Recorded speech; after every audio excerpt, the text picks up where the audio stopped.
He gained 15,269 yards rushing in his career. And then, on a quiet summer morning in 1999, he just stopped. No press conference, no farewell tour, no emotional goodbye speech under the stadium lights. Just a fax machine, a single page, and the most shocking retirement in the history of American professional football. The man who was one season away from breaking the all-time rushing record, the most sacred individual milestone in the entire sport, simply walked away. And nobody, not his coaches, not his teammates, not the entire city of Detroit, saw it coming. So who was Barry Sanders? Really, what was happening behind those famously humble eyes? And what drove the most electrifying player to ever lace up a pair of cleats to leave everything on the table at the absolute height of his powers? Sit down, because this story is far more complicated, far more painful, and far more extraordinary than anything you've seen on a highlight reel. And trust me, you have never seen highlight reels like Barry Sanders' highlight reels. The date was July 28, 1990. Training camp was days away from opening. The Detroit Lions were preparing for what everyone believed would be the season. The season Barry Sanders finally broke Walter Payton's all-time rushing record of 16,726 yards. Sanders needed just 1,458 yards to reach immortality. For a man who had rushed for at least 1,000 yards in every single one of his 10 professional seasons, that number was nothing. That was a typical October for Barry Sanders. But instead of showing up to camp, Sanders sent a fax to a newspaper back in his hometown of Wichita, Kansas. Not to the Lions organization, not to his head coach, to a newspaper. The fax said simply that his desire to play football no longer existed. 10 words that broke an entire city's heart and stunned the football world into complete, bewildered silence. But to understand why Barry Sanders walked away, you have to understand who he was before the NFL ever got its hands on him. Barry Sanders was born in Wichita, Kansas in 1968, the seventh of 11 children. His father, William Sanders, was a man who built things with his hands and demanded the same work ethic from every one of his kids. Barry was not the biggest kid. He was not the fastest kid on paper. He was not the most highly recruited. He was, in the eyes of most recruiters, too small, too quiet, too unassuming to be anything special at the highest level. Oklahoma State was one of the few programs that offered him a scholarship. He sat behind Thurman Thomas, himself a future Hall of Fame running back, for the first 2 years of his college career. Think about that for a moment. There were 2 Hall of Fame running backs sharing the same backfield at Oklahoma State. One of them barely got to play. Then came 1988, his junior season, the season that rewrote the record books so completely that college football has never fully recovered from the memory. In one single season, Barry Sanders rushed for 2,850 yards and scored 37 touchdowns. 37. He averaged nearly 200 yards per game on the ground. He broke or tied 23 NCAA records. He won the Heisman Trophy by the largest margin in the awards history at that time. Scouts who had barely given him a second look the year before were suddenly falling over each other to declare him the most gifted running back they had ever evaluated. And here is where the story gets its first twist. One that tells you everything you need to know about the kind of man Barry Sanders was. After winning the Heisman, Sanders had a choice. He could have declared for the NFL draft and gone in the first round, almost certainly as a top 5 pick. Instead, his immediate instinct was to come back for his senior year. His loyalty to his school, his teammates, his commitment, those things meant more to him in that moment than personal glory. It took serious convincing from people he trusted to get him to enter the draft early. The Detroit Lions selected him 3rd overall in 1989. And from the very first time he touched the ball in a regular season NFL game, everyone in the stadium knew they were watching something that had never existed before. Barry Sanders did not run like other running backs. He did not find holes and accelerate through them. He created his own geometry. He moved in directions the human body is not supposed to move. He stopped on a dime at full speed and restarted in the opposite direction before linebackers even processed what their eyes were telling them. He made all-pro defenders look like they were running through wet cement. He was listed at 5 feet 8 inches tall and 200 pounds. And he played with a low center of gravity that made him practically impossible to bring down with a single tackle. Multiple defenders would hit him and simply slide off like water off a stone. His balance was supernatural. His vision was a gift that cannot be coached or developed. You either see the field the way Barry Sanders saw it, or you do not. And almost no one ever has. Now here is a mind-blown moment for you. In his 10 seasons with the Detroit Lions, Barry Sanders never once played on a team that finished with a winning record more than 3 times. 3 times in 10 years. The Lions were, for most of his career, a deeply dysfunctional franchise. Mismanaged, under-talented around him, and unable to build a consistent winner despite having the most dangerous offensive weapon in the game. Yet despite that, Sanders rushed for over 1,000 yards 10 consecutive times. In the NFL, where defenders are specifically designed, schemed, and trained to stop the run, he did it with offensive lines that ranged from average to outright bad. He did it against defenses that knew. Everyone knew that he was getting the ball, and they still could not stop him. In 1997, Sanders put together arguably the single greatest rushing season in NFL history. He gained 2,358 yards on the ground. He averaged 6 yards every single time he touched the ball. 6 yards per carry for an entire season.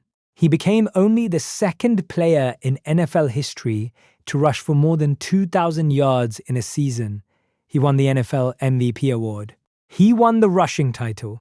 He was unstoppable in a way that defied every tactical adjustment every defensive coordinator threw at him. And yet, and this is the part that haunts the story, the Lions finished 8-8. They went nowhere. Barry Sanders ran for 2,358 yards, and his team finished with a .500 record. Think about the loneliness embedded in that number. Think about how many Sunday afternoons Barry Sanders gave everything he had, left his body on the field, made plays that no one else on the planet could make, and walked off that field having lost. He carried that franchise on his back for a decade, and the franchise could never quite carry him back. Now let us ask the question that everyone in the football world was asking in 1990, and honestly has been asking ever since. If Barry Sanders had stayed, if he had played just one more season, would he have broken Walter Payton's record? Almost certainly yes. The math was almost insultingly simple. He needed fewer than 1,500 yards. He had gone over 1,500 yards 4 times in his career. He was 30 years old going into the 1990 season. Not ancient by running back standards. His body had remarkable wear relative to his carries because of how he played. He took so few big hits, so few shots from defenders getting clean angles on him, that he simply had less physical trauma than almost any back who had carried the ball as many times as he had. The record was right there, 1 season away, and he walked away from it. This is the question I want to put to you right now, and I want you to think about it seriously before you drop your answer in the comments. Was Barry Sanders right to retire when he did? Was choosing his own peace of mind, his own joy, over the record, over history, the greatest act of personal courage we have ever seen from a professional athlete? Or did he owe it to the game, to the fans who loved him, to the legacy of the sport to finish what he started? There is no clean answer, and that is exactly what makes it so powerful. Because here is what we know from the people who were closest to him. Sanders was exhausted, not just physically, emotionally, spiritually, exhausted by a decade of pouring himself into a franchise that seemed constitutionally incapable of building a winner around him. He had won a Super Bowl in his imagination 1,000 times. He had never come close in reality. The Lions were preparing to enter the 1990 season in a state of organizational chaos. Head coach Bobby Ross was already showing signs of the instability that would lead him to resign mid-season. Just months later, the roster around Sanders was thinning rather than improving. Another season, in Sanders' mind, meant another season of carrying a losing team on his back. Another season of individual brilliance swallowed whole by team mediocrity. And there was something else, something deeper. Barry Sanders had spent his entire life being told he was too small, too quiet, too humble to be great. And then he had proven every single one of those people wrong in the most spectacular fashion imaginable. He had nothing left to prove. Not to anyone. The record would have been magnificent, but the record was not why Barry Sanders played football. He played for the love of it, and when the love was gone, he stopped. Just like that, no drama, no fax sent to ESPN, a fax sent to a newspaper in Wichita, Kansas, the city where it all began. That detail alone should tell you everything about who this man was. The NFL tried to force him to return. The Lions demanded he repay a signing bonus of nearly $600,000, which he eventually did. There were reports over the years of teams reaching out, of Sanders occasionally hinting at a possible return. None of it ever materialized. He was done. He meant it. And the years that followed only deepened the mystery and the reverence. In 2004, Barry Sanders was inducted into the Pro Football Hall of Fame in his very first year of eligibility. He showed up in Canton, Ohio, quiet and humble as ever, and gave a speech that brought grown men in the audience to tears, not because it was dramatic, but because it was so completely, disarmingly genuine. He thanked his offensive linemen by name, every single one of them. He credited his teammates, his faith. He never once talked about his own greatness. And yet there he stood, one of the 5 or 6 greatest football players who ever lived, being celebrated by an entire sport that still did not fully understand why he had left. Here is another mind-blown moment that puts his legacy in devastating perspective. Emmitt Smith eventually broke Walter Payton's rushing record in 2002, finishing his career with 18,355 yards. Barry Sanders, who retired 3 years earlier with 15,269 yards, would have needed fewer than 20 additional games at his career average to surpass Smith's final total. 20 games. Less than 2 full NFL seasons. He left 3,000 yards of history sitting on the table. 3,000 yards he could have run for. And he chose not to. That is not a tragedy. That is a statement. The final, mind-blown moment, the one that puts a bow on everything. In those 10 seasons Barry Sanders played, he averaged 109 rushing yards per game. 109.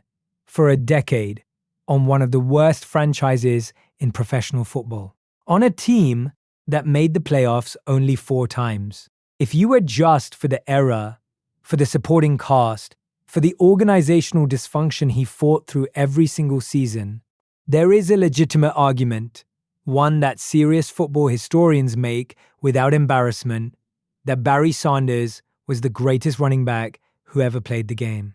Not the most decorated, the greatest. There is a difference. He ran for yards that should not have been possible. He made tackles that should have landed, missed tackles that should not have been possible. He turned nothing into something on a weekly basis in front of millions of people and then drove home without saying a word to the media about how incredible it was. Because to Barry Sanders, it was never about the noise. It was about the game. The pure, perfect, electric joy of the game. And when that joy left him, he honored it by walking away. That is the story of Barry Sanders. Not just the story of a running back, the story of a man who understood something profound about greatness that most athletes never learn. That greatness is not defined by how long you hold on.